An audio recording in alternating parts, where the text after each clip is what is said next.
new BS Nutrition. I'm pretty excited on this topic about bulking. How should you eat and how should you be nutritious on a bulk?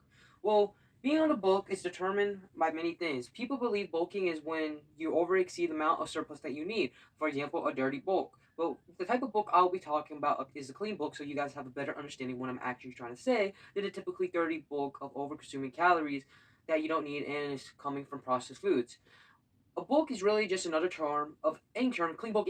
A bulk in general just means a surplus over your maintenance to build muscle. That's the only thing a bulk is. It's different ways to take a bulk, but a bulk is that's what we're gonna learn today. That is a bulk over your maintenance calories. Why would you do this? Well, it's easier to build muscle when you're on a bulk because the body needs extra energy to build that muscle. For example, if you take someone who's like 160, 150, who's below typically about 170, they might want a bulk. Even if their body composition is skinny fat, most of the cases you want a bulk so the body can use those calories for fuel in your workouts or speed up the metabolism to output more energy to build muscle. Bulk is determined by many things, your weight, etc., etc. But a lot of people have body dysmorphia, so they think they're really fat, but they're really just skinny fat, etc. You might not want to do a bulk from an overweight individual, but in some cases it might be the best thing. A slight surplus of calories, like 200, for an overweight individual who is 250 or 300 plus. That might work. But if you take an individual like me who is currently probably 156 and so far bulking will be beneficial to build more muscle, especially if I'm a novice. That's why would be in surplus of calories. It is not bad unless you overdo it or overeat on processed food. Then those extra calories will probably go into body fat. So now we're going to talk about staying nutritious on a bulk. Well, you just eat the same. That's really it. It's just a surplus of calories. So if you take an individual who's eating 3,000 calories a day and they want to bulk 500 calories, which you can. Sometimes everyone's are scared to lose their abs, so they want to stick to 200 to 300 calories. But really, food labels lie.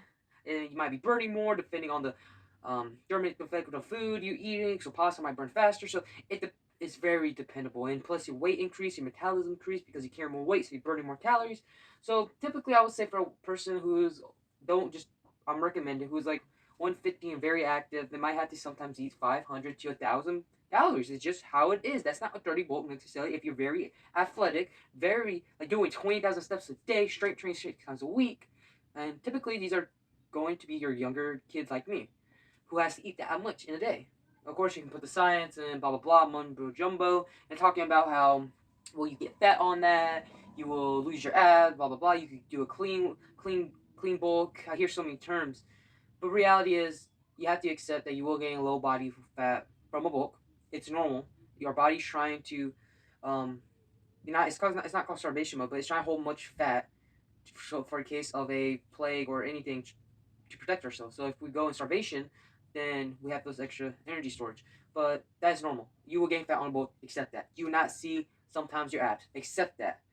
You might have an outline of your abs. That's good enough, but you might not see it on a bulk. Accept that. It's just water weight, water retention.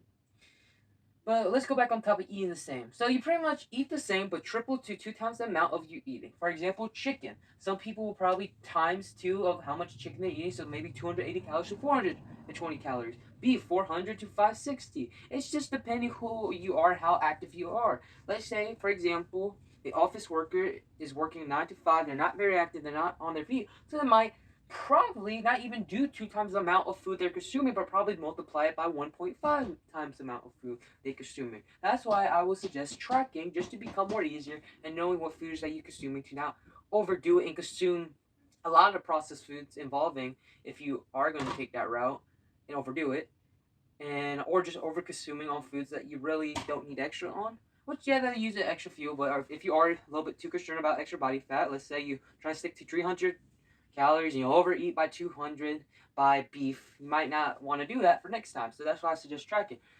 But guys, you gotta understand, sometimes you overeat. That's perfectly fine on a bulk. You will use those extra calories.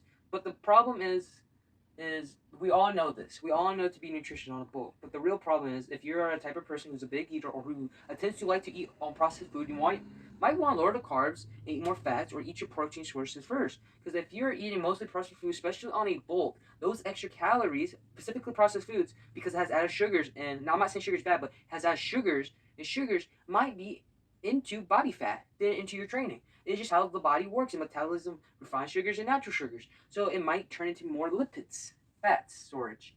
So you have to keep in consideration if my diet is 3,000 calories, no, on a bulk 3,500, and I'm eating, let's say 600. No, let's just say for math's sake, 700 calories of just processed foods that has sugar added in it. That's not necessarily bad. That's 80, 20%, so 20% processed. So that's not bad. But you have to keep in consideration that most of that processed food will be refined into fat. It's just naturally, refined sugars is manufactured. If it was fruit, it'll be different. If it was milk, it'll be different. That's natural sugars. Our body will metabolize that better and turn into glucose. Refined sugars are harder to process, so it might turn into body fat. So just keep that in mind when you eat processed foods, especially on a bulk. It's not bad at all. I eat processed foods, easy calories, and plus it's nice. Like, it's fun food, you know?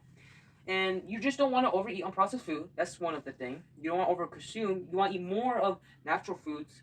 That's the whole point of being nutrition on a bulk, is just eating 2 times, sometimes just 1 point, like half of two of the amount that you need. Of course, some people might need different calories for different activity levels.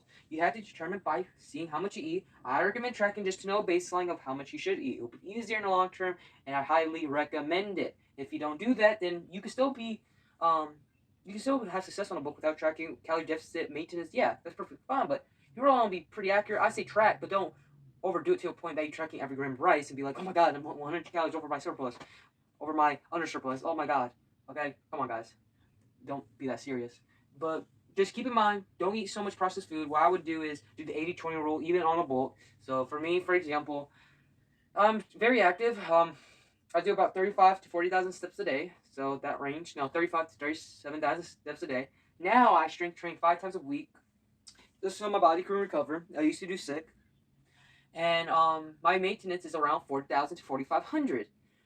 For the CO2 to go up, though, I noticed that I might need to eat, especially when I'm getting up in weight, had to eat a surplus of 500 to 1,000. A lot of people on this site will say that's a lot, which some cases is a lot, but some people need a lot to build muscle, and if they have a fast metabolism, to gain. It's just how the body is, especially for us younger teens.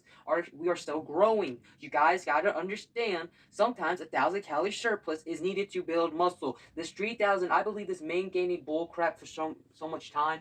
Reality is, if you're a looser weight and you have a 31 inch, you're not gonna build no muscle. It's very hard and it's very difficult, especially when you're cutting every time and you're 150 and you really think you're gonna build muscle. In reality, as it comes to just the influence of social media and just keeping your abs, that's really it. And you're not gonna see your abs. It's a lot of water storage you're gonna gain, especially eating that amount of calories. I see an outline of my abs, but I don't have a six pack. I don't really care to this point. Do I know I'm 20% body fat? I don't know, because it's water retention. I can't really tell. A lot of influencers would say, if you can't see your abs, you're fat. In most cases, maybe, yeah, that's true, but at the same time, you didn't build that ab muscle, so you don't know. If you're skinny fat, if you're below, I say 170, if you have a 32, a 33 even, you're not fat. You're not fat. Don't believe it. It's just your body dysmorphia kicking in, and I do believe that. We all have a little bit of body dysmorphia in us, even me. I'll be honest. So, I just recommend multiplying everything by 2. Track if you can. If you don't want to, don't have to. You can still be successful. Just be mindful of the processed refined sugars that you might be eating. It will be, if you overeat, especially on those, or if your diet is mostly processed food, that can be a problem, especially on the bulk. With insulin levels, blood raise, you might have to end the bulk later because your body fat is too high. Even for a underweight individual, it might be too high even. So, you guys have to just figure this out. You guys have to research. If you really want this, you do have to research. Try not to go with these some influence. I'm not gonna say no names, but they will say don't bulk, you're fat. If you can't see your abs, you're fat, and that's not the case in many cases. Or you can't eat this amount because that's just too excessive for the most population. But you might be very active like me. You have to see the weight to go up, or at least half a pound to a pound. So it just depends who you are. I'm not gonna say if you're very skinny, you have to shove 5,000 calories down your throat, but in some cases you might actually have to shove 5,000 calories down your throat.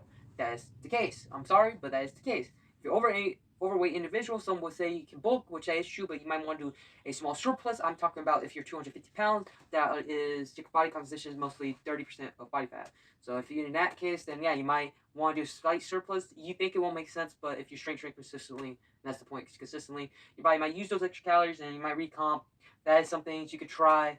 But I recommend your Mind Pump. Revival Fitness is a good one. That's what I learned from him. I did have to eat a lot. I didn't realize how much I was starving myself and what influence did to me. And thinking that I was eating a lot, but I wasn't. For how active I was, and I still wasn't eating a lot, even though I fixed everything. It was a lot of calories, but I still wasn't eating a lot. even for my activity level. So I just want you guys to consider the processed foods that you about eat and not try and change your whole diet into processed food, and just try to stay nutritious. If you guys have any questions, please enter in the comments below. I will answer the best of my abilities. I'm very confident in that. I give you suggestions, not recommendations, because I am not a certified nutritionist. And also, share and like and subscribe if this video was helpful to you. Goodbye.